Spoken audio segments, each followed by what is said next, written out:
If you blinked an eye, you missed the entire offseason of the NFL. Literally, the Super Bowl ended like 2 weeks ago. And today marks the day that teams can start planning for next year. So we're going to talk Eagles today. We're going to map out a game plan. We might talk some baseball and basketball as well. Chris Franklin joins the show just before 9 a.m. to give us some of his expert insight.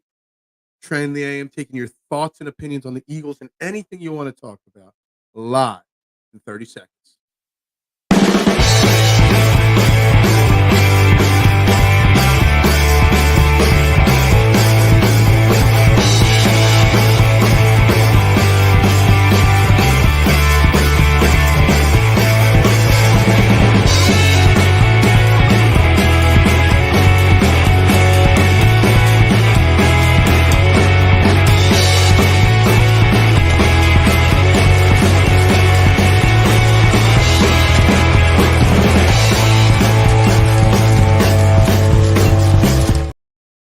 And a very good morning, everybody, and welcome to Trending in the AM right here on Philadelphia Sports Network. We're live.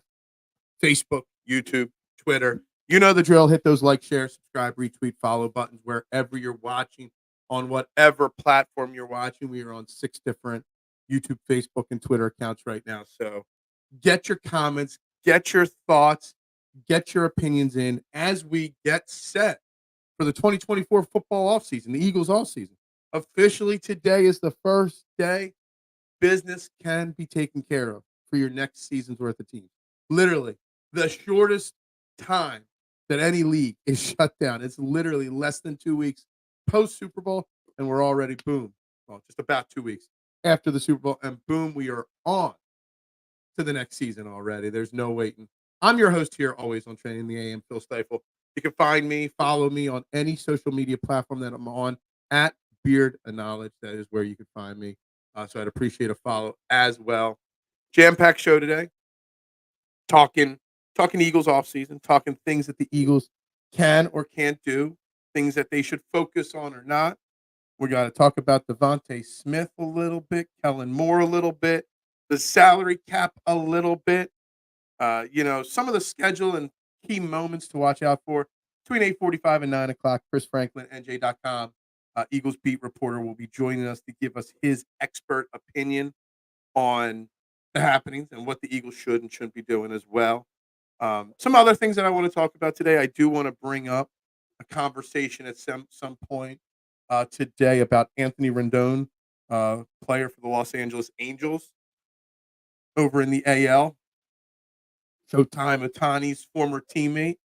Some semi-controversial comments that he made yesterday, and how a lot of people are crushing him for it. But I actually really, truly do enjoy the honesty from Rendon, however you say it, K1, if you're not here yet.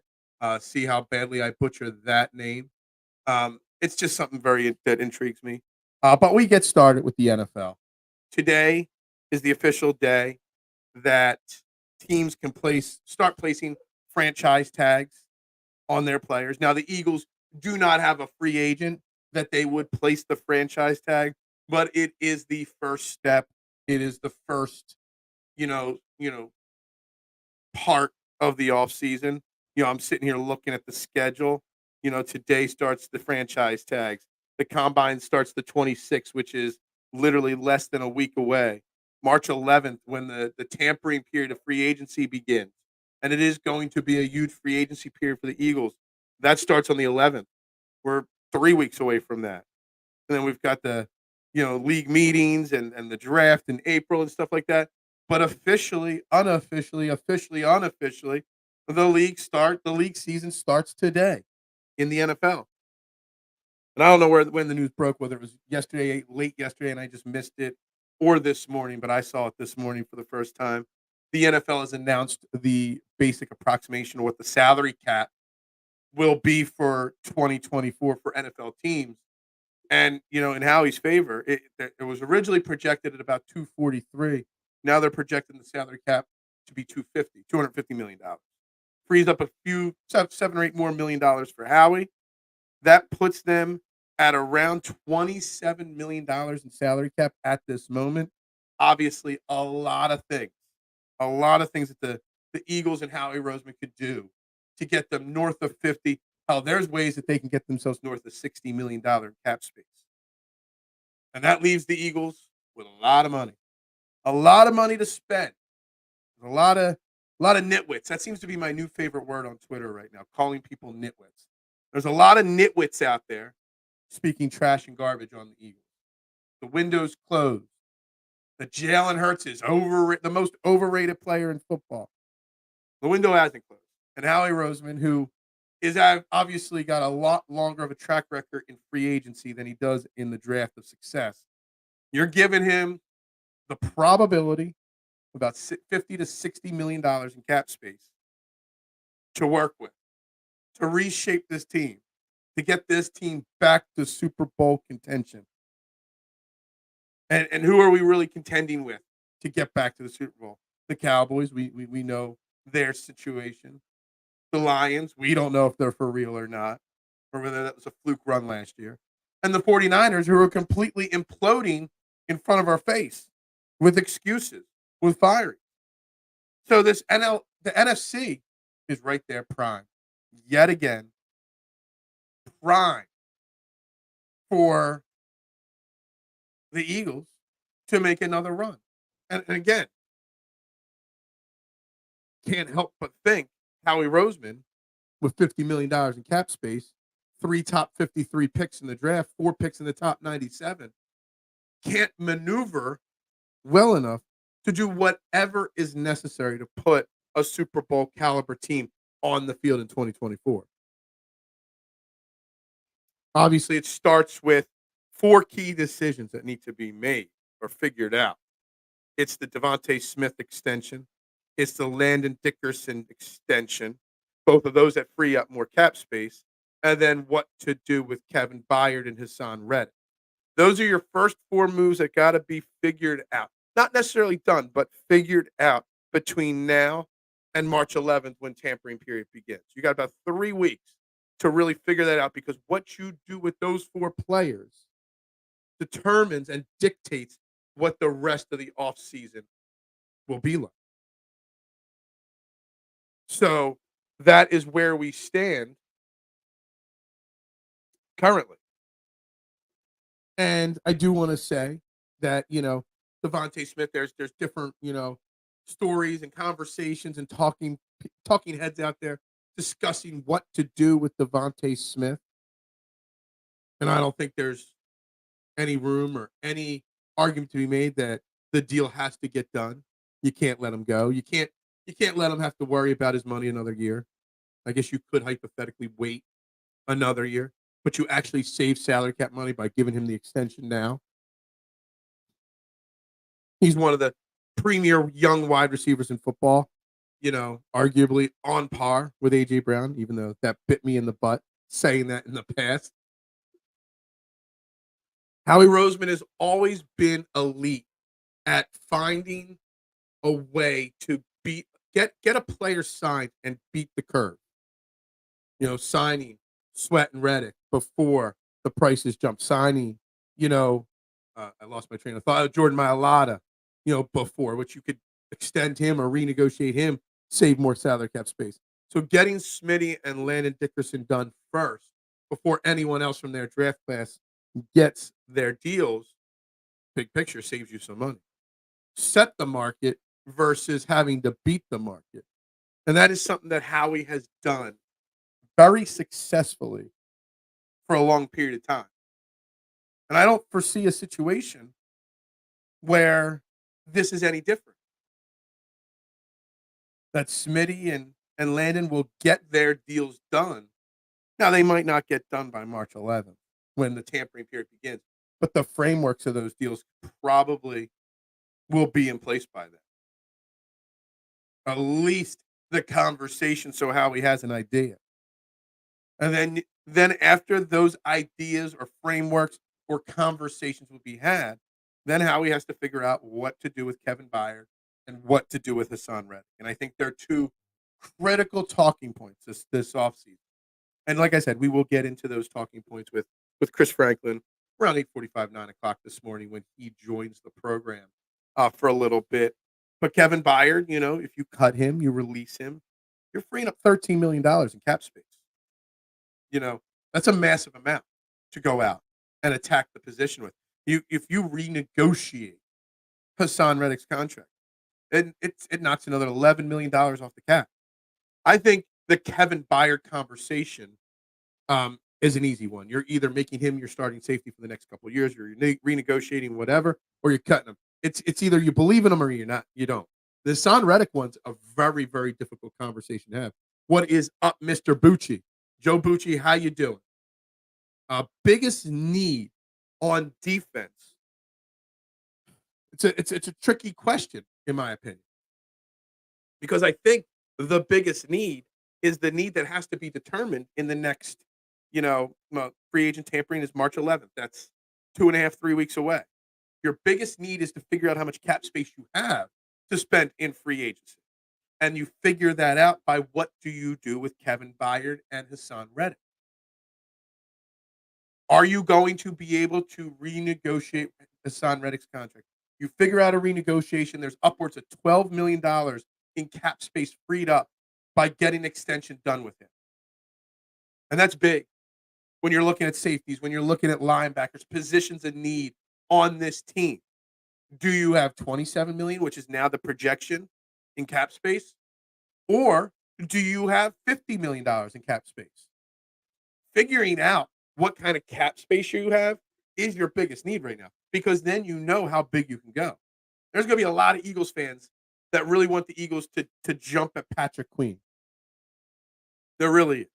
And obviously, Patrick Queen is one of the premier free agents this offseason. But how much money do you have to spend on him? Can you go all in on him?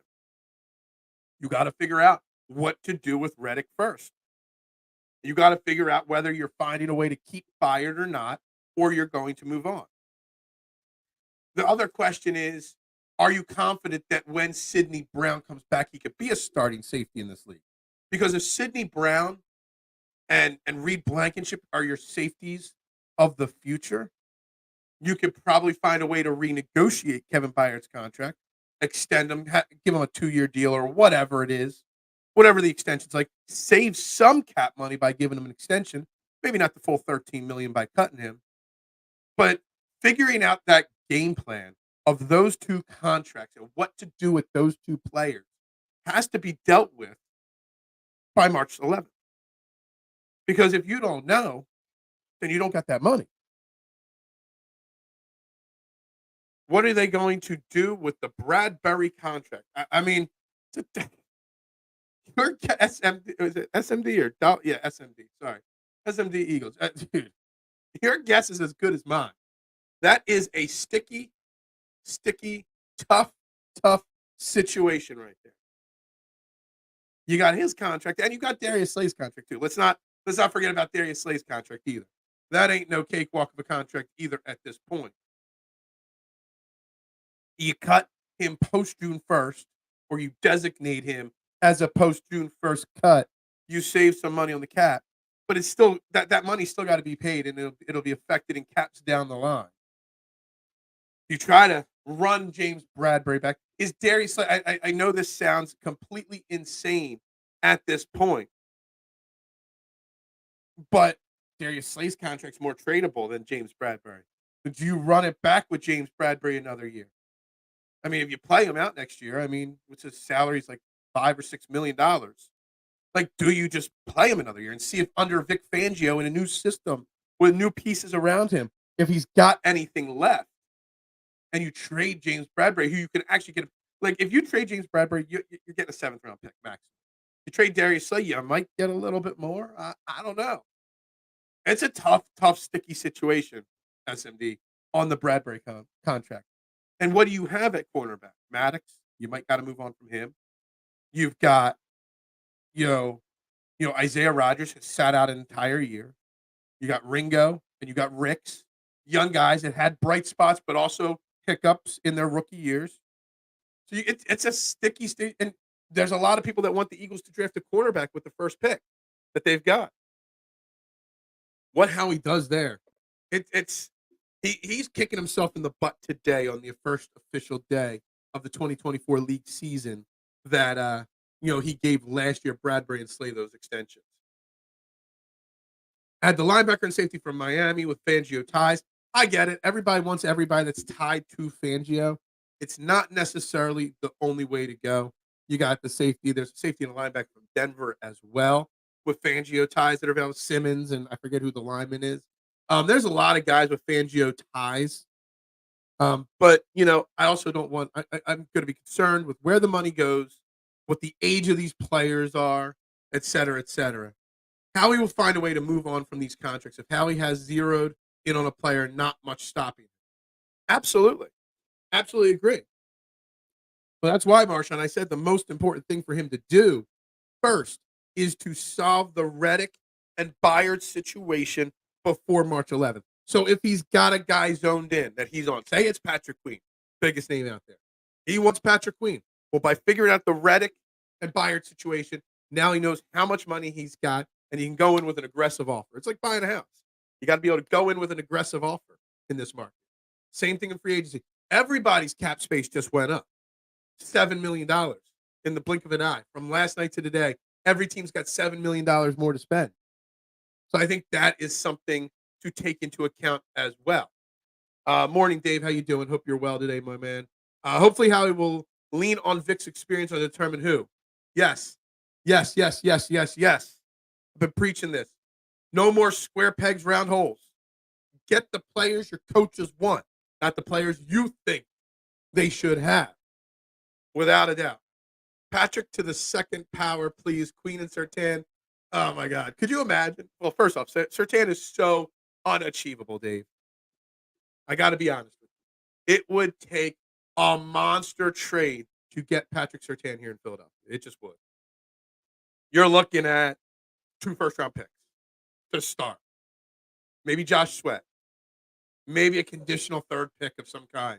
It might literally take you this year, next year's first, Josh Sweat, which I'm fine with trading Josh Sweat. But are you willing to put 2 first-round picks and maybe a 3rd-round pick together for Patrick Surtain? And then you got to pay him. And then Patrick Queen. All your money's spent right there. All your capital and money is spent. And you could tweak the fringe parts of this roster, but that's it. So, again, I'll repeat it. Nobody watched the first 10 minutes of this show, so I will repeat it. Today is when the league starts because you can start franchising tagging players, okay? That starts today. And your teams have till the 5th to do that.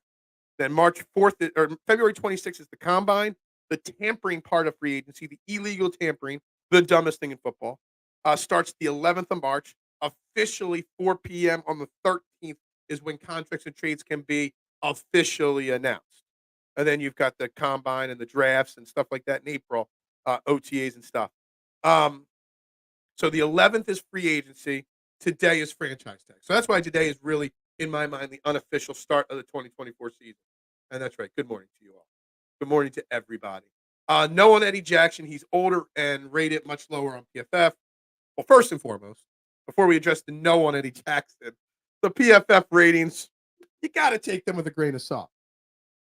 There is a lot of questionable ratings throughout PFF on a regular basis. It's great when it supports your argument, but it sucks when it doesn't support your argument. It is what it is. Now, no on Eddie Jackson. He's older, et cetera. Yeah, I mean, I see it.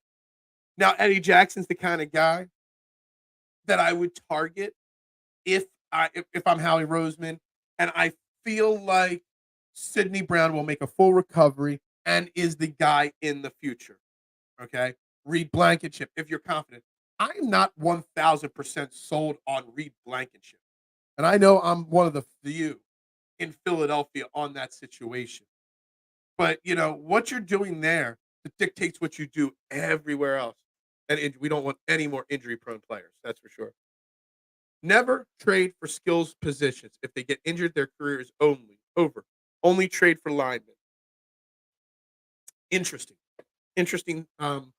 perspective on that. It actually makes a little sense. I'm trying to think it out. Overall, trades for skills, offensively speaking, skills position trades can work. We traded for AJ Brown. That's worked out pretty damn well. Trading for Darius Slay. has worked out pretty damn well for the most part. Although they haven't gotten injured. So there's that part of it. I also feel like drafting offensive linemen is better than trading for them because they have time to grow and develop in your system and your style and stuff like that.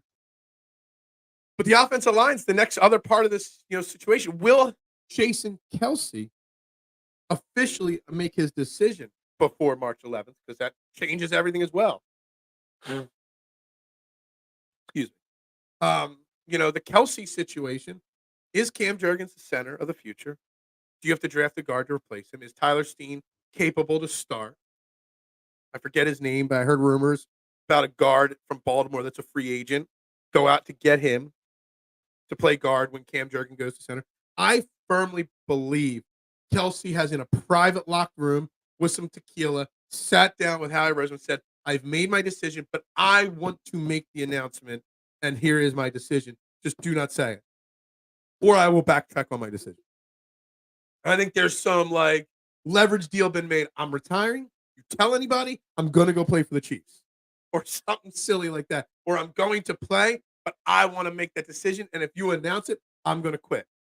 So there is something, I think it's already known. But for this sake and scenario, we need an answer by March 11th to really figure out the game plan. Do you think the Eagles keep Byard and see how he does with the new coaching staff? Do I think he's not playing? I will say this without a shadow of a doubt, Marshall. He is not playing on that one-year deal that he's got left because the cap hit's too big. He will either get renegotiated into a 2-year deal or he will be cut to save $13 million in cap space. Again, that goes to the Reed Blankenship and Sidney Brown situation. Kevin Byard's older. He's not the player he used to be. He's still a solid player. You could do much worse.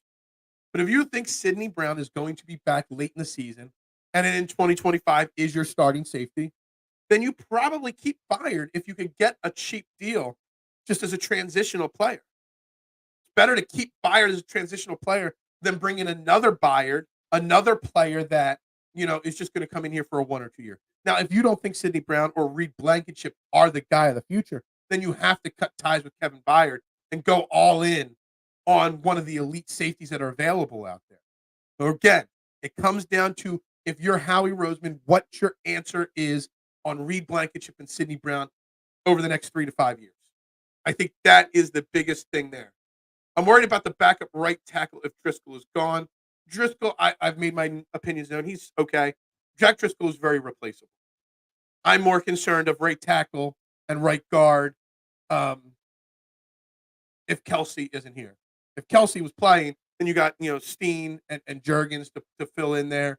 But yeah, I'm not too concerned about Jack Driscoll. I think Jack Driscolls are a dime a dozen.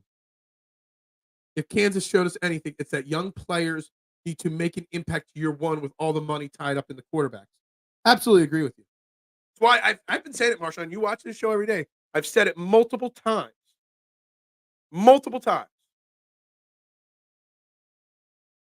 That this is the most critical offseason of Howie's tenure recently because he's got to now this draft and this free agency because that big money on Jalen Hurts starts next offseason. You've got to now with young players now that can make an impact. But then there's this great comment from Jason. What's up, my man? From Twitter, because yes, you can comment on Twitter. There's always people watching on Twitter. Nobody's commenting on Twitter. You can do it now. Don't be shocked that the Birds take an offensive tackle. You're talking to Mr. Offensive Lineman right here, in the sense where I love drafting offensive linemen early in draft. You build in the trenches, Jason. Lane's got 2 years left. Jason's gone. You don't have a right tackle or right guard. You might lose Jack Driscoll.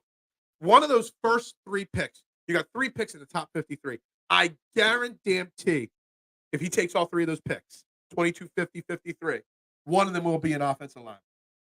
Tackle most likely. No doubt it, Jason. I guarantee it. And it'll upset fans because fans want, cornerbacks and linebackers and safeties. Howie just doesn't do that. It would take a drastic drop of a player on the draft board for him not to use one of those first 3 picks on the line. Just plain and simple. Isaac Seumalo really that big a loss for the O-line? I've seen people suggest making a trade to bring Isaac Seumalo back here. I mean, seriously. Isaac Seumalo was extremely underrated on this offensive line in years past, for sure.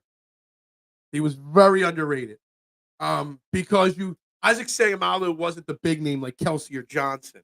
He wasn't the cool story like Jordan Mailata. Isaac Seumalo was just a guy that went out there and did his business, and he did it well. Big loss, big loss, and you saw the offensive line not perform the same this year as last year. I hope Kelce comes back. I think his experience would be so helpful to run a whole new offensive scheme. But I think it's also called. Yeah, I think that's actually a really great way to describe this. That him returning because you've got a new coordinator and stuff would help ease the transition. That's a very interesting, very insightful thought from you, Dave. But I think he's done. All the things I've read and all the gut feelings I have from quotes from him and from players and other people, my gut says he's gone. And my gut says that if it wasn't Brandon Graham, so whoever said it in the locker room after they lost against Tampa Bay, if that person did not break the news in, we probably would have already gotten the news. I think he wants to do it on his terms, in his time frame. So that's that. We knew McDuffie was a strong college player, and Kansas did not hesitate to draft him. Yeah, that's true. For sure. I want a big, powerful bulldozer at right guard like Brandon Brooks. Someone brought up Brandon Brooks' name on social media. I forget in what context the other day, and I kind of forgot about him. I know it's not been that long since he's been part of Philly, but man, Brandon Brooks was pretty damn elite. Injuries just got the best of him. It's a shame. Seumalo is not a big name. He is a massive human being. He was. Isaac was a very solid and knowledgeable, and even Kelce and Lane spoke very highly of him. Absolutely. Most people that know or that follow closely know people like that.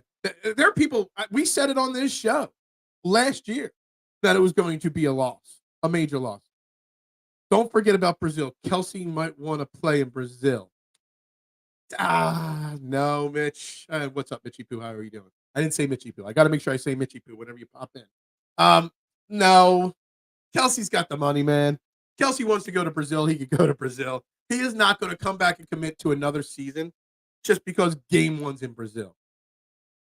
You know, I think the Shaq comments to him from this weekend really resonate with him. You know, don't miss out on all your family stuff like he did. I don't know. I'm feeling, gut feeling, he's done. Howie already knows it. It's just not official. Yeah, Brandon Brooks is the last time, if you think about it, the last big name addition, not through the draft or like a cut and somebody that grew through whatever, you know, on the last non-homegrown talent on our offensive line, I believe. He was a stud for a 4 or 5 year window. Kelce meets with Howie. What's up, Tim? How you doing? To see this season's retooling plan, then comes back. Now, I don't know, man. I don't know if that is what Kelce's hanging on right now. I think Kelce's hanging on the fact that he just wants to announce it on his own terms. I think Kelce's feeling it. The abuse, the time away from his family. He really, truly is a family man. Like, he's just like any other dad out there, you know, spending time with, you know, what priorities he has. The money's not, it's not money related. The only reason why he would come back is if he's doesn't want to go out the way he went out against Tampa, losing 6 of their last 7 games or 7 of the last 8, whatever it was.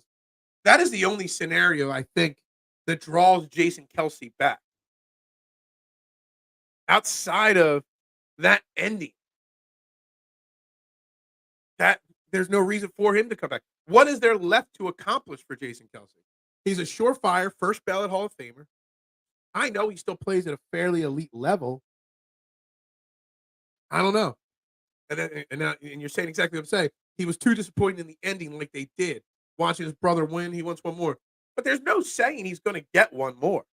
Like, and this is not saying the Eagles aren't going to win the Super Bowl next year. I'm not saying that. I'm saying there's 31 other teams that want to win a Super Bowl. Now, if they would have lost in the playoffs but say lost and not gone 7 in a row or whatever it was, losses, maybe then it's an easier decision for him. If it was just they just played one bad game and they got beat by the better team or whatever, maybe. But my gut says he's calling it. His career is over. His body's telling him it's time to shut it down. Stoutland is making Roseman lazy about getting great O-line talent. Look, Stoutland is a great offensive line coach. There is no doubt about it. Without a doubt. One of the best. But Howie still values what he values, and the offensive line is that. Hell, he drafted a second round. Tyler Stiefel was a second round pick last year. I'm sure Stoutland knows right now. If anybody knows outside of Kelce's immediate circle, Stoutland's the other one that knows for sure. The chance will be there. He knows they have a legit shot with all the new coaches. Yeah, I get it. I got you. Wonder what are you putting? Other thing. I don't know. It's popped up twice. The slashes U0026. Don't know what the hell that is.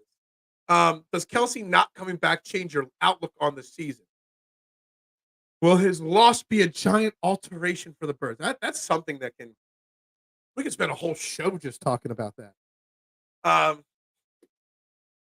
I don't know what this team looks like without Jason Kelce. Not just on a physical, on the field standpoint. Like Cam Jurgens, we would have to spend gotta find the best offensive line guru out there to come on this show. I wonder what Jeremy Bridges is doing these days. I wonder if he's on the East Coast anytime soon. He's been on this show before. Have to ask somebody about Cam Jurgens and the leadership that Kelce brings to that line. He gets everybody in the right place. It's something. I'm not sure. And you might have to make drastic changes to everything you do. Assignments along the offensive line. Types of plays you can call and can't call. I mean, there's no doubt about it. Kelce's one of the greatest centers of all time. Kelce said losing 6 games straight was the most brutal part of his career. If last season ended like 2022, he'd give it another try. All the turnover and coaching with players makes me think he's done. Some say he'd want to stay to help with the transition. Some say, why put yourself through it? You can go either way with that. Steen was a third round. Okay, sorry. Maybe I'm off by a round on that. But it was a highly invested pick in Tyler Steen. And yes, Jurgens and Dickerson were second rounders for sure. So he's still drafting guys. He's still prioritizing the offensive line. It's, in my opinion, that first pick at 22, if they stay at 22, it's going to be an offensive lineman. It's going to be a defensive lineman, or it's going to be a wide receiver. That's it. Howie Roseman has that it as what he does in the first round. Offense, defensive line, wide receiver. That's it. He's not going to go and draft Kool-Aid McKinsky. He's not going to overdraft Jeremiah Trotter Jr. Not going to do any of that in the first round. It's an ampersand that makes that on an ampersand. I had no idea what it was. I was just sitting there like, and you did it multiple times. And I think you've commented on shows before. And it's popped up. I've always wondered what it was. Bad snaps, mid-read blocks, missing angles on pass rush, massive changes without old Jason in there. Well, here's the thing. We've all anointed one Mr. Jeff Stoutland, Hall of Famer already. We were joking about Spags. Is he a coordinator that deserves a Hall of Fame jacket? We've all joked that Spags needs a gold jacket. Well, or not Spags. Stoutland deserves a gold jacket. If Stoutland is the elite offensive line coach that he supposedly is, he should have Cam Jurgens ready to play that role. And we'll catch up with the comments in a little bit because now joining us on the I Have No Sponsor hotline, my good friend, one of the best that cover the Eagles on a daily basis. I truly mean that, not just because he's on the show. NJ.com, Chris Franklin. Morning, Chris. How you doing today? Morning, man. Phil? How you doing, man? Nah, that sponsor thing needs to happen now, man. You deserve it, man.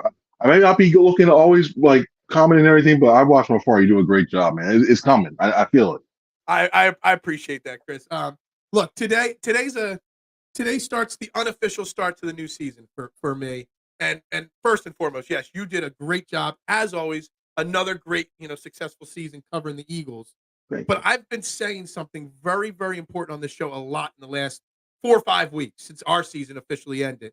That this to me is one of the most critical off seasons in Howie Roseman's last 10, 15 years.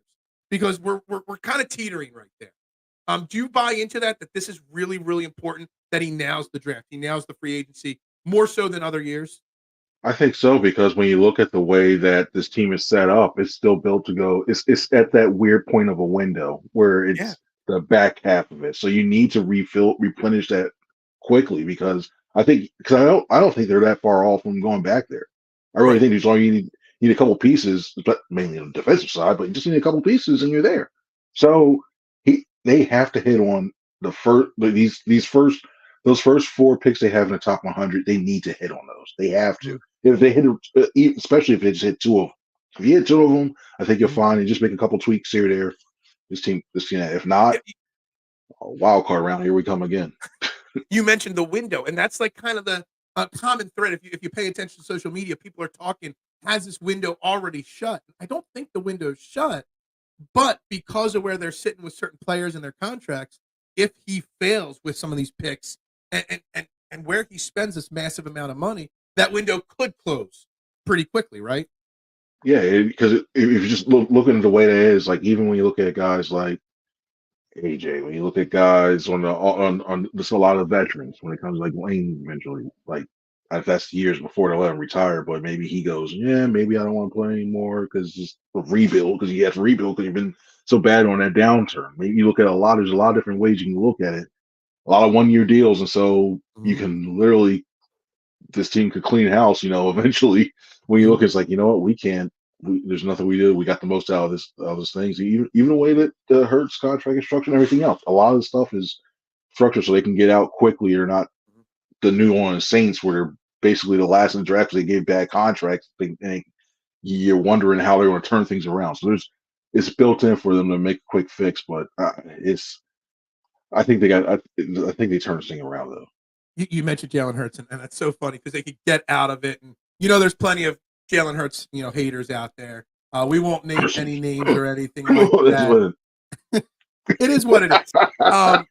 But Jalen Hurts obviously, and even the biggest fan of his, like me, I love I've loved the kid since his Alabama days, and I've been following his career for a long time.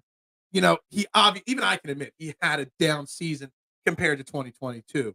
Um, what are your thoughts on where he is at this point? Um, I mean, are you confident that he can turn it around and get back to a closer version of the 2022 self, or is what we've seen last year, which was close to 2021, who he is? I think he can definitely get back to that previous version. I just think he needs to trust his gut and just sling it. For a lot of Mhm, times he was holding on the ball, he wasn't throwing immediately. There were times, especially looking back at that film, guys were open, and for whatever reason he hesitated. He wasn't. I don't know if it wasn't confident enough that he was going to get the ball there. I don't know if it was just one of those things where it's like, you know what, maybe I can try to let other things develop or what have you in the pocket. But overall, it's like there were guys open. I just want to see him just get that ball out quickly, and he's there. I still like, and everybody still talks about. A lot of people still talk about, oh, he's just a running quarterback. Oh, he's just a running back that can throw. No, I see him I've seen him develop into an actual true quarterback. And you look at the passing, the touch he's gotten those deep balls got a lot better than what we first saw him. That's gone night and day. I still remember that 2020 when it was practice. I was like, oof, it was rough. yeah. So I'm looking at I see him as a guy. This is why you need Kellen Moore more than ever to really turn things around. It's I think it's going to be a more I think it's going to be a still a quarterback friendly system, and the fact that it's going to have built-in outs. I mean, if you just look at the way they gave him and they repped it and they had a good thing for just getting rid of the blitz and having a hot route for him, and he trusting that hot route. Hey, I think you see DeAndre Swift's numbers and catching the ball go up, and I think you also see that this offense is able to sustain drives and not go so many 3 and outs, especially late in the season. So I think that one little tweaks here, a couple of tweaks here and there, and his team's going to he's You, going to be you fine. The mentioned rest of Kellen the team. Moore, and I see some questions coming in about the defense, and we'll get to them in a second. Kellen Moore and Vic Fangio, like just the coaching change. Like I think just as much as finding the right players to fill in the holes on this team, the culture and the philosophies of this team are going to change a lot going forward under new coaches, new styles, and stuff like that. Were you on board with the Kellen Moore hire as the offensive coordinator? Because I think that Brian Johnson was a bigger mistake than even Sean Desai and Matt Patricia, because you could tell from the get-go that the Brian Johnson, Jalen Hurts relationship as friends and quarterback coach to quarterback was a lot different from coordinator to quarterback. And there was a little disconnect there on what was being done on offense. See, I look at it like at first, and I'll be honest. When I first heard when Elmore was hired, I wanted Cliff Kingsbury, and more guy, because I was like, and more I started going I like, thought I was the only one that preferred him over Kellen Moore. I know it's a bold thing, but I kind of like that idea. I just look at what he's done in his past with quarterbacks, and he's gotten the most out of it. I don't think we would have seen air raid version of. I don't think we would have seen Texas Tech stuff, and like, okay, we're going to go 5 wide, throw it all away. No, I just thought he could get the most. I think he's the best person who was available, get the most out of quarterbacks. What I mean, losing Stout? Yeah, I'm not losing Stout for that. I'm sorry. Nah, keeping Kelmore. But I think they got the guy who was right behind it. Like Kelmore was second on my list. I think he's got one with the Fangio thing. I'm also not the biggest fan of the system overall, but I think if you're going to run it, and that's what they seem determined to do, get the guy who the system is named after instead of getting the copycats and the guys who are trying to implement it. Like, you know what? Okay, we can do this. No, you got the original. So I like the fact that he's able to do that. I like the fact that I think he's going to be able to get this defensive line fixed because he's going to fix the coverage issues. I think you'll see the sack totals definitely go up, which they definitely need to, because and I think there'll be better marrying of the coverages from when it comes to the linebackers to the secondary too. So I like the Fangio hire more than I like the Moore hire overall. Fangio, I like when it comes to all that My stuff. problem with the Fangio hire, and I want to get Marshawn's question in a second here. My problem with the Fangio hire was that everybody wanted something other than the Fangio system. They were pounding the table for the old Jim Johnson style, or they wanted the next Buddy Ryan in here. And then they hire Vic Fangio, and everyone jumps up and down. So, like, fans just flip-flop so quickly on it. That's like everyone thinks I hated the hire. It's not. I was just trying to help you guys get what you wanted, and Fangio is not what they wanted. Yeah. That was my only downside on the Fangio hire right there. Yeah. I wanted the Wilson. big thing that the defense lacked last year was like certain basic disciplines, like tackling was just so bad. From what you know of Vic Fangio, will the attention to detail be better on this defense, no matter who the players are out there on the field? Well, I don't want to hurt you a little bit more, but it's like I think the Dolphins had a little bit more missed tackles than the Eagles did last year. I think that was one of the things I was like, because the Eagles, that collapse just brought the worst out of everybody. It was just oof. But I think it was more. I think he's more of an old school type guy. I think I think just overall as a team, I think they're going to go back more to fundamental stuff. Well, I say that 5 times fast. Then they're going to go more fundamental stuff when you look back at it, because they saw it was the total breakdown. Like you can have the most elaborate scheme, but you can't tackle, can't throw, can't catch. Yeah, it just goes beyond it. But I think I wouldn't be surprised if training camp is more attention to detail, but I think that comes from more to the top as opposed to just like, Vandy is going to be able to fix a tackle now, but. They should be able to, like, I think the sacks and everything, and schematically wise, things are being tightened up. All right. So I was saying at the beginning of the show today, since today's technically the start with franchise tags, which doesn't mean anything to us, but I think Howie has to make two big, at least fundamentally in his mind, decisions before he could figure it out. With the cap going up to 250, we've got 27-ish million right now. Then obviously lots of extensions or cuts that can happen to free up more money.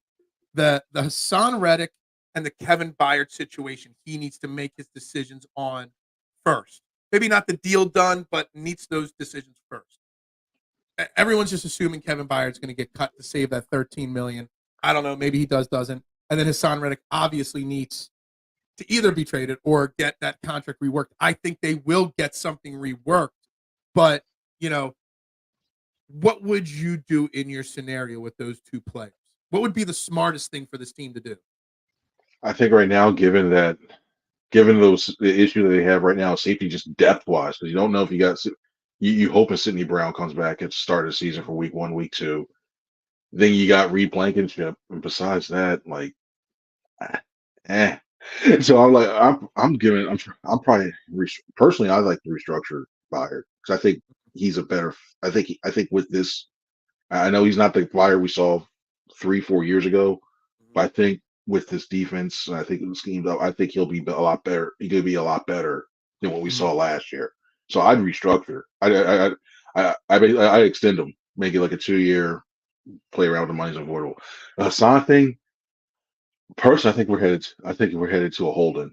I really think we're headed to a holding. I think you need to sign him because it's hard to find somebody to get 27 sacks in the last 2 seasons. Like, good luck trying to find that, and in the draft is too much of a crapshoot. Yeah.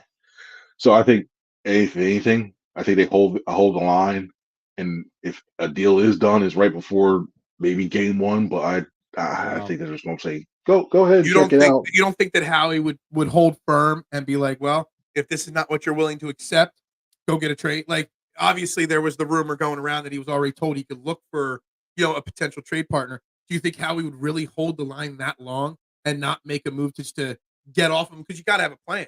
You know what I mean? Yeah, To fill his double. And look, I thought when we drafted Nolan Smith last year, I thought that was I said it that night after the draft that was the plan to move on from Hassan Reddick. But now you see Nolan Smith. I don't know if Nolan Smith has got Hassan Reddick type production in him. So you kind of got to find another option there. I don't think you can go into week one not knowing with Hassan Reddick. it'll be, and I think they don't want it to the fact that guys like me and everybody else in that core asking, so Hassan, what's up? He started going to the thing like, what's up? Because I think that would be. I don't think that would be barring Jalen Hurts injury, some freaking athlete. That would be the storyline going into it, and they don't want the distraction and all the questions going along with it. Also, I look at this too, like a lot of those things, like they only save $1 million if they trade them before June 1st. I think they get like 13 million in cap space if they trade them after June 1st. So I look at the draft coming up. I'm like, unless somebody blows them away and give them like 2 2s, Mhm. a late one, something like that, which nobody's giving a one, and even the 2 2s, there's like is really pushing it. I actually I think said on going this on. show a few weeks ago I didn't think you'd get more than a third round pick for Yeah, Hassan Reddick because you got to pay him if you're trading for him. So yep. it'd be very hard to get more than a third in my opinion. Yeah, I look at a team that's desperate, maybe Washington. And I know it's an interdivisional thing, but a team that's going to be desperate that wants to make a splash. Washington, see, Chicago has Sweat, but if they added Hassan Reddick and with Montez Sweat, it ends up being crazy. But teams with a lot of cap room that are desperate, maybe a couple pieces away from being a playoff team or taking a playoff team to a Super Bowl contender, those are the teams I would look at. So that's what I'm like, Mhm. these people teams do stupid things when they get like they're starting to look around, especially for the draft. So I'm like, they can maybe milk a two and maybe like a conditional, maybe a conditional like 2025 conditional third round, depending on how much he plays and stuff like that. That's why I'd probably be our target if they get anything back of that. So the other position that we talked about the safety, we talked about Hassan Reddick is obviously linebacker. It's something that as Eagles fans we've been pining for since I don't know the days of Willie Thomas and Byron Evans. We've been Oh, pining for that. I'm an old guy, Chris. I I, remember that. I remember that too. I'm saying I was dude, like, when I was in high school, nobody my favorite Eagle player was William Thomas. He was literally my number one Eagle player his entire time here. I love that kid. I will find any opportunity to name drop Willie Thomas. Um, Everybody wants Jeremiah Trotter Jr. Because of the namesake. They feel this is the bloodline or something like that. Um, but from what I heard, when Howie spoke after the season and stuff like that, it really sounded like they're still pretty high on Nakobe Dean. That was the gut feeling I got, which means to me that they're going to take linebacker just like they always take linebacker as the least important thing. But then Vic Fangio, you kind of need a strong linebacker with Vic Fangio. And K1 says, "Are you a Nakobe Dean truther?" They can't go in to 2024 with Nakobe Dean hope and then a bunch of practice squatters like they did this year, can they? I look at two moves I can make. One's like, okay, yeah, we saw it beforehand. We've seen it already with Zach Cunningham because he was really high on that one. And I think also you have his old former linebackers coach here now that's going to be leading the position. I look at him being a candidate for coming back, and you don't have to go arm and leg. The other guy I'm looking at, I know everybody was Jeremiah Trotter Jr. Edgerrin Cooper to me is more. You can do a lot more in the coverage game. I think because within Trotter, I think Trotter To me, Trotter would be a fit for the Cowboys in that Mike Zimmer type thing because he can go downhill into blitzes because he's really good at blitzing the B gap and the A gap and still being a short tackle. I see him for more fit for like that. But I look at Cooper because as what we've seen how they force these linebackers in the system to go sideline to sideline to cover out in the flats, that sometimes bump out and cover in a slot at times. A guy like Cooper is somebody who's fit, and he's going to be there with that second round pick. He's going to be there. And So that's the thing. Like, I'm not ashamed to say it. I don't watch college football to the level of some of the experts out there that know this draft. I just know what I read and the highlights I see. yeah. And first, as Dave said, I've said it on the show before. If everybody's upset with N'Kobe Dean's size, Trotter Jr. is, undersized as well. You know, you know, I just don't see Howie investing based off of what he's done the last couple of years. People want Patrick Queen. People want first round picks. People want all these guys. It's just not Howie's MO. Howie has had a solid success track record. We hate to admit it, but he has doing things a certain way.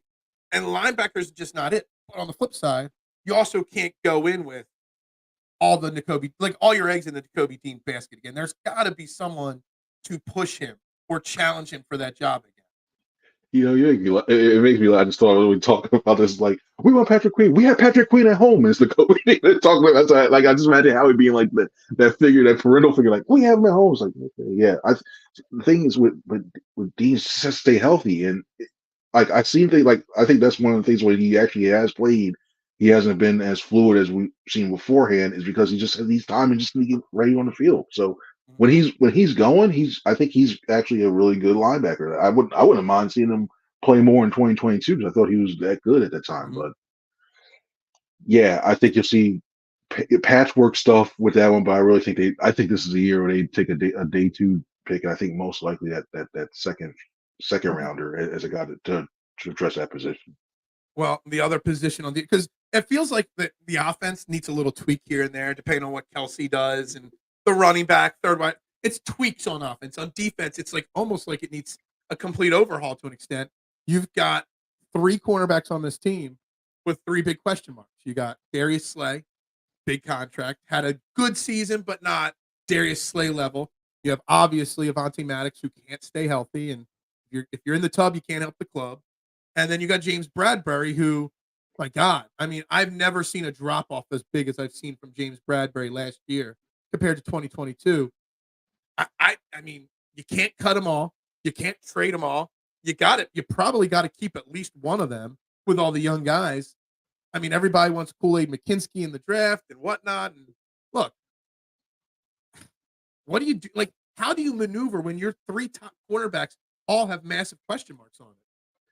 See, I think Avante more and more. I think he's a restructure candidate.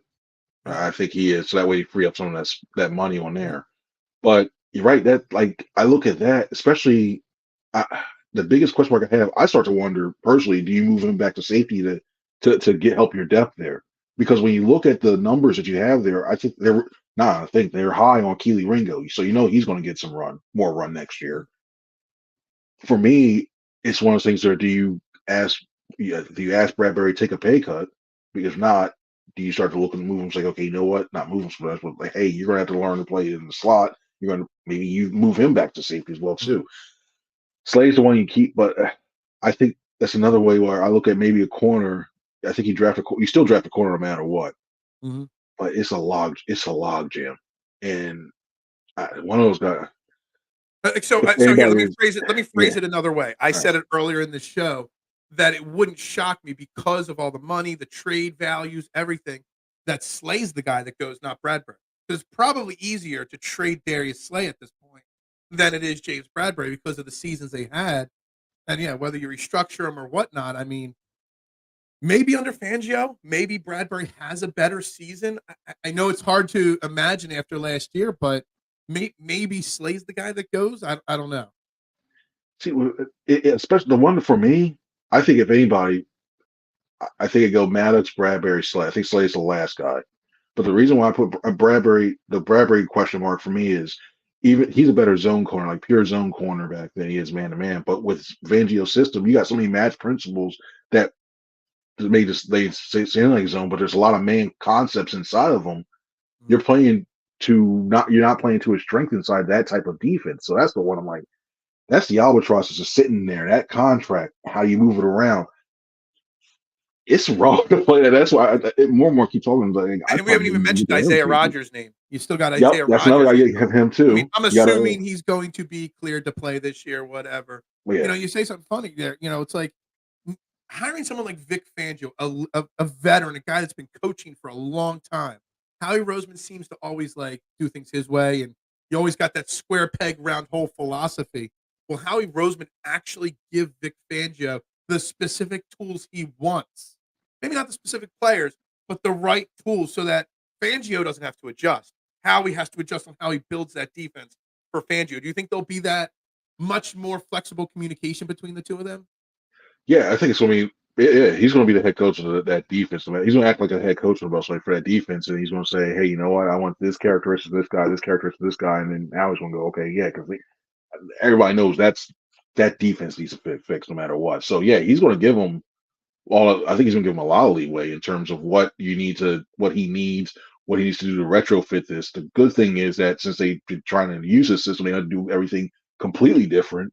But in my back of my mind, if I'm Howie, I'm thinking like, okay, if this all doesn't work out and I clean the house completely, I just need players who can play instead of just going, well, we need to fit it for this type of system. And so that's another caveat that you got going on with that. But more and more I look at Fangio, he's going to have complete control of that defense for the most part. That's what we want. We want more open communication between the coaches and the GM, because we far too often in the last couple of years outside of 2022 just see, two different visions, what the coaches want to do and what the GM is giving them. So on the offensive side, and again, we're talking to Chris Franklin here at NJ.com. We got a few more minutes of his time here. Jason Kelce, you're in the locker room. You're talking to players. That is, to me, and I know this sounds awful because I don't mean it in a mean way, but I kind of feel like Kelce needs to give us a decision so that the story can end. Everyone wants to complete it. Yeah. Let's complete it. Let's just finish it. Let us know from your interactions with players and in that locker room, do you think Kelce will be back? Well, judging off of what we saw in that locker room after that Tampa Bay game, no. And the way that Hutch, because normally he talks to all of us, but like he left out. He just went directly out. Then he's got sorry guys, I can't talk.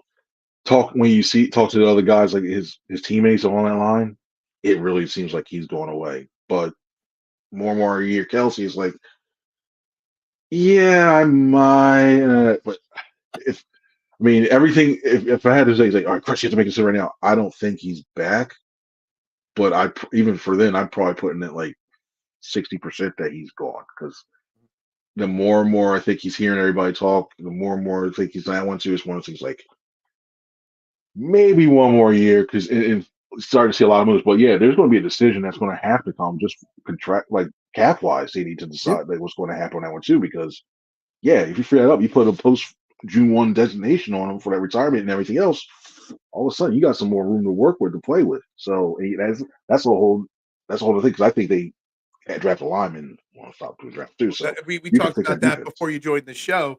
I mean, that's Howie's MO. Don't be surprised if one of those first three picks. I would be utterly shocked if one of the first three picks wasn't alignment, whether it's interior or exterior offensive line, because you got Lane Johnson. What's he said? 2026 is his end or whatever. So you got him coming up. If Jurgens got to slide over to center, if he can slide over to center, then you've got to hold at guard. I mean, some people are saying Steen, but are you really going to roll into next year with just Jurgens and Steen and then nothing else? There's a lot of work to do on this offensive line. And, I kind of feel like there's been a backroom conversation between Howie and Kelce. They've already made their decision. They're just waiting. I don't know. Maybe that sounds odd saying that out loud like that. Maybe there isn't a backroom conversation. Maybe he really truly is thinking about it still.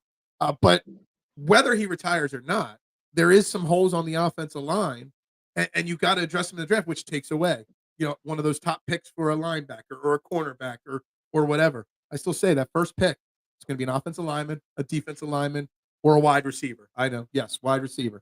That's just Howie's MO. Howie has not changed away from that in a long, long time. Yeah. I think Personally, I think that first pick is going to the offensive line, like a guy like Amarius Mims. I like him just for the fact that he's athletic. I know he's a little hurt. I know Lane Johnson loves Tyler Guyton out of Oklahoma. That's another guy to watch because they really need it not only just for the future, but they need depth in it as a whole. Because Sua Opeta and Jack Driscoll are both free agents, so you don't know if they're coming back, and you need experience because we've seen time and time again.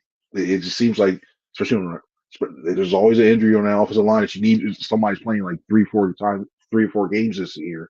And the Mhm. last thing you want to do is you have all these pieces on the outside. Hey, this, and all of a sudden everybody's shooting around because you have one hole inside the offensive line that they keep rushing. So I think offensive lines really do, and they need to do it in the future. It's just all of a sudden, it's saying we turn around next thing you know, like everybody's old. All of a sudden, it's really like everybody's older. All of a sudden, I mean, yeah, Jordan Mailata is like this, like an established veteran. Like, wait a minute, I just remember you just walking in there with questions like you and Joel Usman like were going like in 13 just years ago. But yeah, I Yeah. look at that, and it's the offensive line needs. I I mean, think that's the where they go offensive that first line one. last year. I know we get the conversation all the time about gold jacket Jeff Stoutland, and this is the elite offensive line, and like it struggled in pass protection. And if you lose Jason Kelce, which it very well could be, um, you know, you got to train somebody else to be a center. You got a new offensive coordinator with a whole new system coming into play.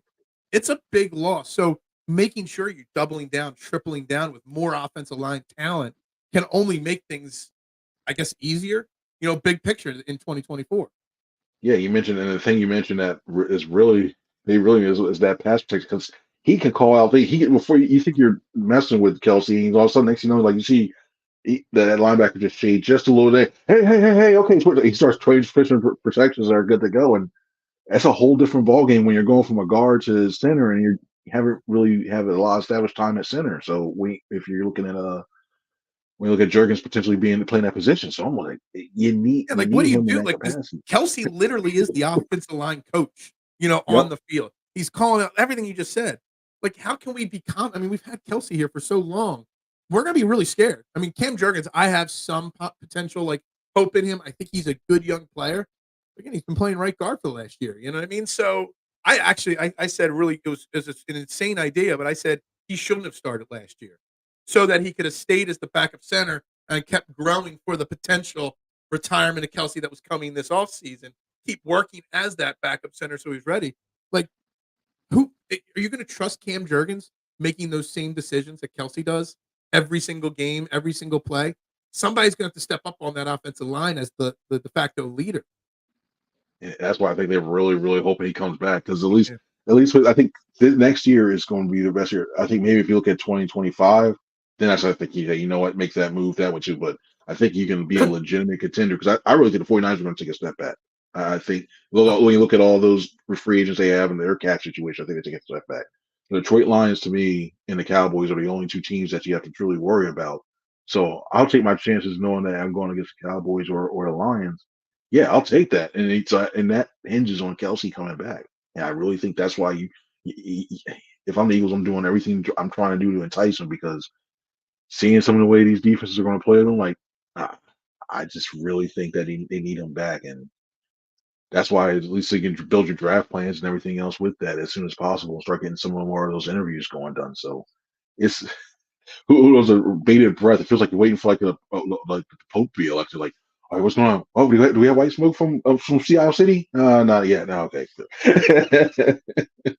Oh man, it's great. The off season's over already. We're back to football. Right? Like it's like a blink of an eye. We're right back in. I don't even have to talk basketball or baseball anymore. We're right back in it. What's it like for you as a beat reporter? Like, in this off season time period because it slows down a little bit. Obviously, you're not down there, at the stadium every single day anymore. Is it a nice little break for you to like kind of, you know, get off the road nonstop and just kind of take it easy for a little bit, or are you still grinding away every single day nonstop?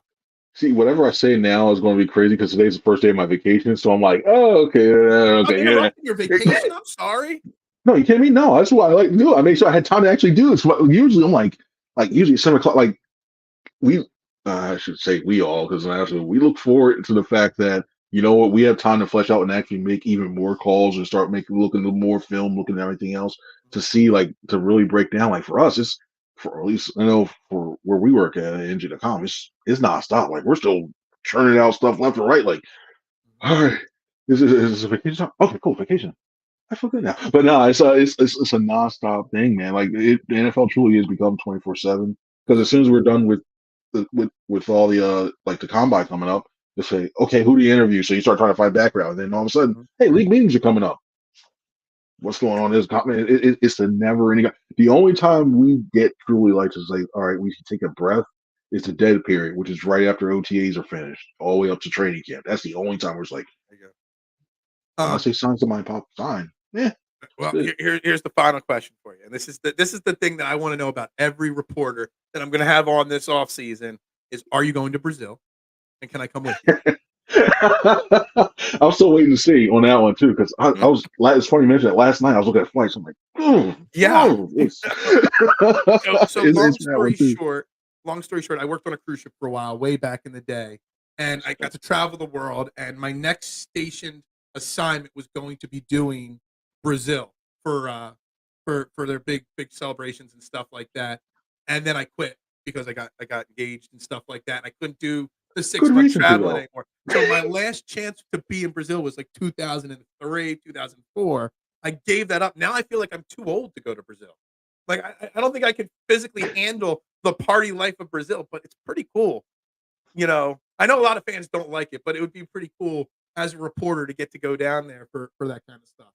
Between that, like it was for me, like any of the international games was great because I haven't been that once. But Brazil to be part of it, basically would be his not Mhm. would be it is history to see that.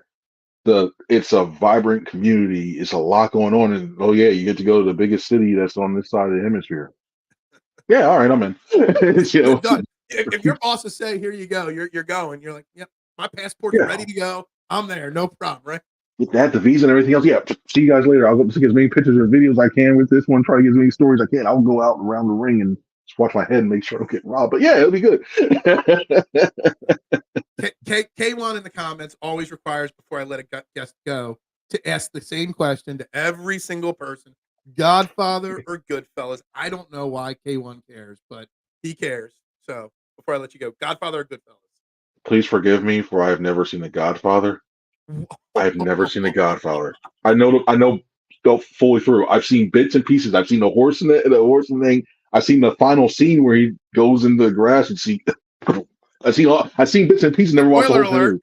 Yeah, for those reviews or whatever. But yeah, for me it's Goodfellas. I'm a Goodfellas guy on that There you one. go. There you go. That's all that matters. But I'm just like, I don't even know how I'm going to do the rest of this show now because I'm thinking I didn't know anybody has never not seen the Godfather. I I I've I failed everybody. I got to do a better job. Put myself in You the have movie failed sketches. this city. Okay, you have failed this city. And if you get that quote, that's a good one. You can earn that if you know where that quote came from. Um, Chris Man, Franklin, thank you very much for your time this morning. Make sure you guys all follow him at C Franklin News, NJ.com. I mean, he does, yeah. K1, he did break our heart today.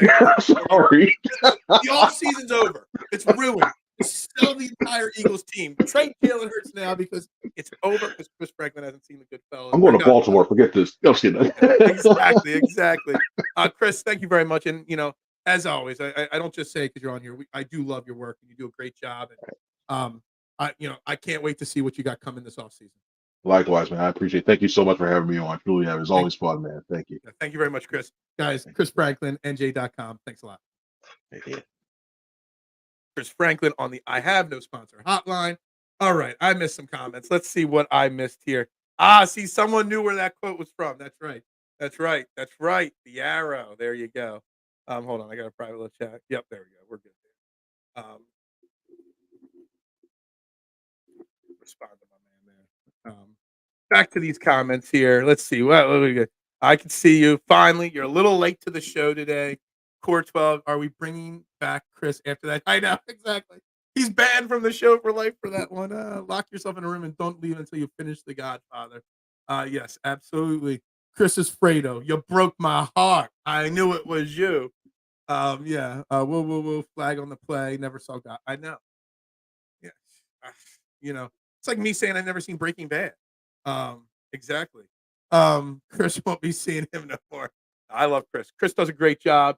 I saw a lot of comments up here. Let me see if I can catch any of the good ones here. Sorry, I didn't get to asking him about Liv. Um, there will be no Fairway to Heaven tonight, K1. Having dental surgery. So no Mexico Open talk. Got to follow me at Fairway to Heaven for that information. We saw this comment earlier from Mista. And yeah, Howie's going to follow his own blueprint. And he does follow most of this blueprint. Good offensive line. He's got a good tight end. Always has the next tight end rating. It's the defense. We got to figure the defense out. That's what we did. Freddie really is an idiot, isn't he? Saying he didn't know they were going to try and kill Michael. Yeah, I know. I'm sorry, dude. I don't know how much my mouth is going to hurt. I don't know if I'm having one cavity filled, a tooth pulled, two tooth. I don't know what's going on today. I got 2 holes in my mouth that are getting fixed at 4:00. All right, so yeah, got to take care of that. Got to get the holes filled. I do want to bring up one other thing because we got all offseason to talk Eagles, and we will talk more Eagles this week. We'll talk Eagles tomorrow. Justin Crosby joined us as always for Wednesdays with Justin Crosby, talking basketball and NBA. Baseball is underway. We'll have Kylie on, Miss Sully from the Bell Smashers pod on Friday morning for a few minutes. Got lots we can cover Eagles though this week and this off season. But I want to bring up something a little interesting. It's more bigger picture with sports and athletes. Fredo had a good heart, but he was weak. Yes, he got passed over because he was weak. Fairway to Heaven, does that make Phil St. Peter? No. And it's the real Fairway to Heaven, not the copycat Fairway to Heaven that those other people like to do. You can get the shirt that says the original right there on my T-shirt site. Linked in the description of this show. Of course, you can also get the Court 12 and the Stop shirt right there. See? Always game for a plug. That was from Wayne's World. Wayne's World, great movie. Severely underrated for sure. Wayne's World. Fredo's getting slapped around by Mo Green. Yeah, I mean, you can't slap Michael's brother around like that and get away with it. You just can't. So I want to bring up something interesting that came out yesterday. Quotes from an athlete. We know it's the real Fairway to Heaven. We got well. If you got my back, you'd be telling Liv. You'd be going on their show and commenting, change your name. You're copying someone else's name 1,000 times. You'd be tweeting them out. Stop stealing. Fredo was he was literally was he was the older brother, but he was the runt of the litter. Interesting little comments made yesterday, and I want to bring it up because we always talk about honesty and transparency from our athletes, from our teams, and whatnot. And Los Angeles Angels pitcher Anthony Rendon, whatever. Don't care if I'm saying his name right or not. Overpaid, oft-injured player. Whatever. I mean, he hasn't even played a pretty much a full season since he signed his big deal with the Angels. But he is getting crushed right now by the media because he said quotes from spring training. I guess it was yesterday. I saw the quotes yesterday, so I don't know if it came sooner or that. I didn't see him till yesterday, and I got crushed for supporting him in that. And his quotes, in a paraphrased way, basically said, yes, baseball is not my top priority. It's a job for me. My family, my faith, that is number 1 and 2. I'm still here. I'm still here to do a job. I'm going to give it the best of my ability. But if I quit basically roundabout said, if I quit right now, I'd be okay with it. And it bothers me that people are so shocked and so offended by what Rendon said. Like these athletes, there's more. We talked about it yesterday with Mark. There's more to life than just sports. Sometimes things are bigger than the game itself. And Anthony Rendon knows what's important to him. His family's his top priority. He's playing baseball to provide for his family. And I guarantee a lot more athletes feel like Rendon deep down inside, but are afraid to say it. Oh, I bet you there's guys on the Phillies that feel that way. That feel that baseball is secondary in what's important to them. But yet he's getting crushed for being honest that baseball's not the most important thing in his life right now. And I find it odd. I find it odd that people are so offended by him just being honest and truthful. Do you want him to lie and tell him it's not that baseball's everything to him?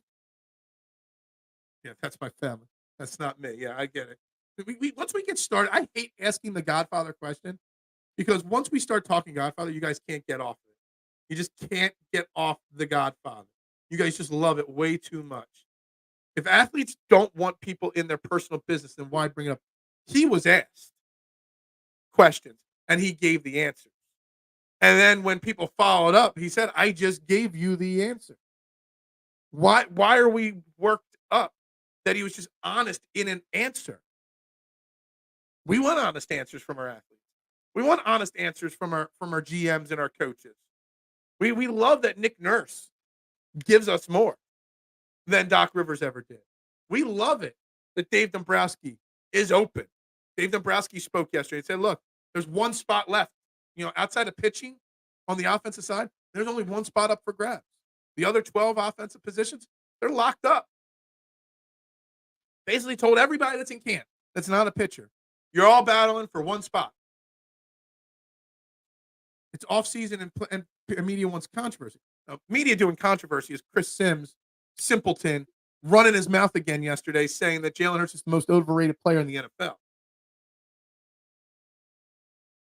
What Anthony Rendon's doing is just answering a question that's presented to him because people have questioned his commitment because he's often injured. He's always on the DL since he signed his big contract.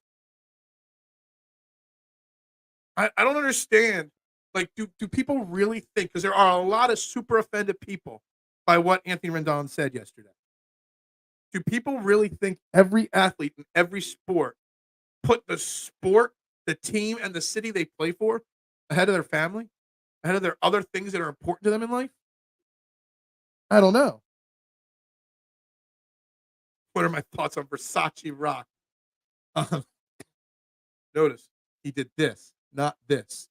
That's it. That Versace shirt, if it was really Versace, oh man, that was a bold shirt choice. Bold shirt choice. Yes, Chris Sims also thought Kellen Mond was a first-round pick.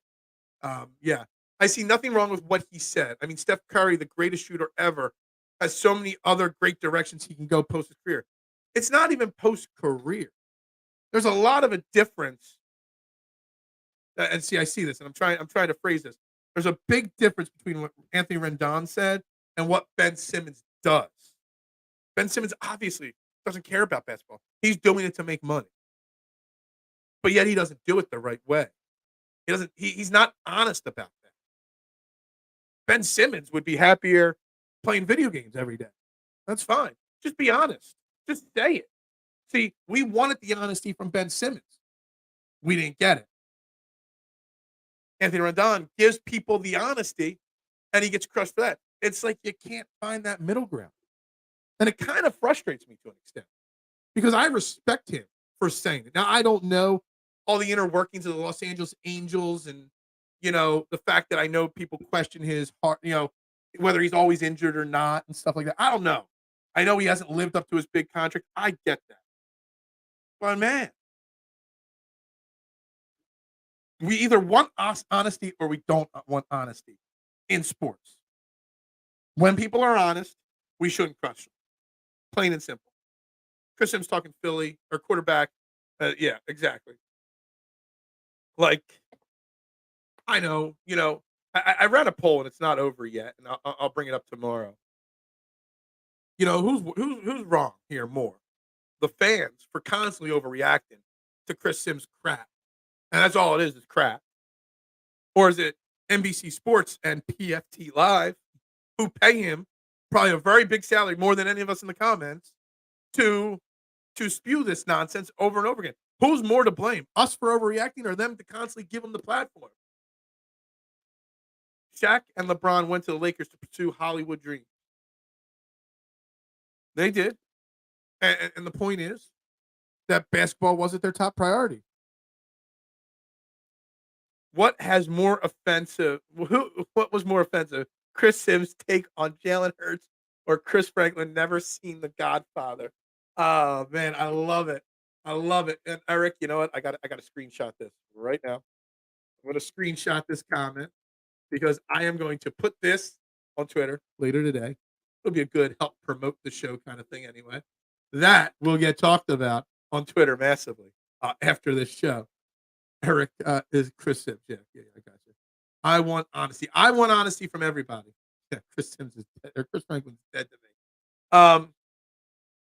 With everything a professional athlete goes through to make it to the big leagues, why let a reporter bait him like that? So I don't know what led up to Rendon saying what he said. I don't know what the previous question. I don't know if he was baited. I just heard the quoted out.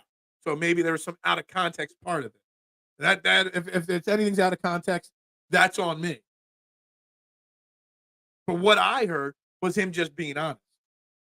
And see, the thing is, he was baited, maybe, like you say, Mister. But was he? Like, I don't think he cares that he was baited. Like, he was just saying what everybody already thought, but he was being honest. He didn't dance around whatever he was baited into talking about. He didn't dance around. He just spoke on it. We've dealt with athletes in this city, our city, that questionable commitment to the sport. Ben Simmons being one of them. Carson Wentz, another. Not Donovan. I'm trying to think of other guys that maybe weren't as committed in the city as we wanted them to be. But all of them danced around it and gave fake, easily seen through, comments. Rendon said, and I quote the second part of his, when he was followed up with his comments, he was like, "Look, I'm here." I think he was asked as a follow-up, "Do you want to be here right now?" He said, "I'm here. I'm doing the work." I see this one. I'm not sure if I'm seeing. He might have just lied. Yeah, maybe. Chris Sims is an idiot. I have my criticism of Jalen, but Justin Herbert is not carrying Jalen's stuff. Yeah, absolutely. There's too many quarterback lists out there right now. With Jalen Hurts too far down. I didn't even get into it. Someone tried to bait me yesterday on Twitter, saying that Jalen Hurts wasn't even a top 15 quarterback in the NFL, and it was a burner account of somebody. I don't know if someone was trying to bait me or really felt that way or just has some hate. Whatever. I didn't even fall for it that time. I trust Mike Vick's opinion on Hurts more than that clown Chris Sims. Yeah, I mean, he's turned into a solid, broadcaster, Mike Vick. Carson Wentz is the epitome of Fredo. I don't know if he was the runt of the litter. He was actually still a pretty athletic, talented guy. He just had some. I still to this day feel that the Carson Wentz story would have ended differently if he didn't get that concussion against Seattle by Jadeveon Clowney on the cheap shot to the back of his head that he wasn't even fined for. That concussion ended it. It was the last injury that ended any potential quality quarterbacking coming from Carson Wentz ever in his career. Plain and simple. It's a shame. So I would put Carson in the Fredo category. Neither is Dak. I'm taking Hurts over Dak, Herbert, Lawrence, Lamar. Well, I don't know about Lamar. Maybe. Lawrence, probably. We said it towards the end of the season. Did we jump the gun on Trevor Lawrence? Herbert blew a 30-point playoff lead in halftime. Dak, Dak's Dak. Why do we get so mad at Chris Sims every single year? He's an idiot. Well, he is an idiot. And he does put clickbait. But wink, wink, Mitchie Poo. He clickbaits us with his content. I clickbait everybody else by responding to his comments in the right way, and it builds my algorithm. So I get positivity out of his idiocracy by sharing out his stuff. Just saying. I'm not afraid to admit if I post something, it's just being posted to get interaction. Hell, if I put Chris Sims' face on the thumbnail of tomorrow's show, God, that would be me clickbaiting too. But it is what it is. So that's the thing. I'm honest. Anthony Rendon was honest. Chris Sims is just an idiot. And I dare Chris Sims to come sit next to me on the show. Just like I've dared that idiot nitwit, because that's my new word, nitwit, that nitwit Dan Simpleton to come on the show to debate these idiotic takes they have. And I would ask these guys if they were on the show. First question I'd ask, do you know what you're doing? Is it purposely done? That would be how I would phrase the question. Millions of everyday people sacrifice time with their families to make a living. No one care about Anthony Rendon's sob story. Go wipe his tears in his Persian rug. Yeah, I get that. I get that. But it's also a reason why not to take a job if it takes away from your family time, I guess. We can't criticize a guy for wanting to spend more time with their family. Chris Sims only exists to make Florio look smart. Yeah, is that what it is? Lamar has not reached the heights Jalen has. He's won 2 MVPs. Maybe Jalen was truly hurt. We'll see how he bounces back. But all the body language talk is idiotic to me. Yeah, I get it. Look, Lamar Jackson's won 2 MVPs. I'm a big criticizer of Lamar Jackson. I always have been. But even I can say that Lamar Jackson's a damn good quarterback. And it's neck and neck who I would take. In a one-game off situation, neck and neck who I would take. For one season, neck and neck. Over the next 10 years, I'm probably taking Jalen Hurts because he's a few years younger. A few less injuries. But that's it. That's it. And that's as close as it gets right there. I'm talking playoffs, not personal awards. Okay. I get it. Lamar Jackson's won a few playoff games. Jalen Hurts has won a few. Jalen Hurts has been to a Super Bowl. That's the only thing that Jalen Hurts has done that Lamar Jackson hasn't. I think. Lamar hasn't played in the Super Bowl, does he? I don't think so. All I know, 17 NFL stood for Nick Foles lead. The most overrated quarterback in NFL history, Nick Foles. There, I said it. I'm not ashamed to say it. Came up big in a big moment, but there ain't one person that thought in 2017 when Carson Wentz went down. You find me one person that truly, honestly, lie detector past can say they thought Nick Foles was going to take us to the promised land. No one said it. No one believed in it. Big-time games, big-time throws or runs. He also had a big-time fumble in the Super Bowl. Look, hold on a second. Am I arguing against Jalen Hurts with Marshawn, who always is anti-Jalen Hurts? You're the one that wanted to have the Jalen Hurts conversation, and I'm arguing against you again in the opposite direction? Oh, my God. Is this upside-down day here? Lamar has a Jalen sequence in him like the Super Bowl final drive for our Birds. Possibly. In the right situation. Stop. Yeah, somehow the table has turned drastically on this show. I don't know. I don't know how. I don't know why. I don't know what happened. But it happened. It did. It is what it is. Oh, my God, guys. Another day of trending in the AM in the books here. Again, we got to shout out Chris Franklin. Whether he's seen Godfather or not, it is what it is. But appreciate him. See Franklin News on Twitter. NJ.com is where you can find his work. The guy is one of the best that covers the Eagles on a regular basis. And I love seeing him become bigger and bigger in this business. I mean, Lamar threw the ball to 4 Chiefs in the end zone. All right. So he had a bad. All right. Look, I don't want to get into a Lamar versus Jalen debate right now. Let's save it for tomorrow. Let's have that debate tomorrow to kick off the show. Because I don't even know where we're going tomorrow. I know we'll have Justin Crosby on at 9. Talking Sixers. Sixers made a move. They signed some G League guy, Darius Gaisley, I guess. I don't know. We'll ask Justin about him because I never heard of the guy before he got signed yesterday. You dare besmirch the name of Sir Nick Diggler of Boogie Nights. Look, I love Nick Phillips. He brought us our Super Bowl. I get it. But I didn't think he was going to. Even going into the Super Bowl game, I didn't think he was going to win. Remember when Cam Newton fumbled in the Super Bowl? The script writers are repeating themselves. Are they? Are they? Just say it. Just say it. You want Lamar to the Eagles now.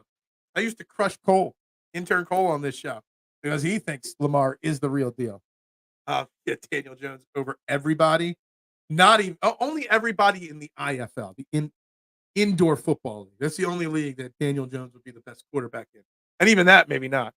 Anyway, guys, we got to wrap it up. Got to get to work. Got to do my thing today. Then I got to get my mouth drilled like insanely tonight. So tomorrow, there's a chance tomorrow when I come on here, I'm all swollen. all blown up and talking like this. There is a chance for that. I will need you all even more than ever tomorrow. A little late start for everybody today. The algorithm can kill, whatever. But I'm going to need comments and I'm going to need the interaction tomorrow. But more than anything, because I'm sure my mouth is going to be sore as hell tomorrow.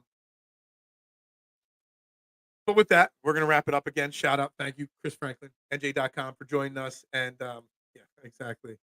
Yeah, exactly. You know what I'm getting at. Anyway, guys, have a great day. For Philadelphia Sports Network, I am Phil Stiefel. Be back tomorrow, 8 a.m. We'll see you then, guys. And go Birds.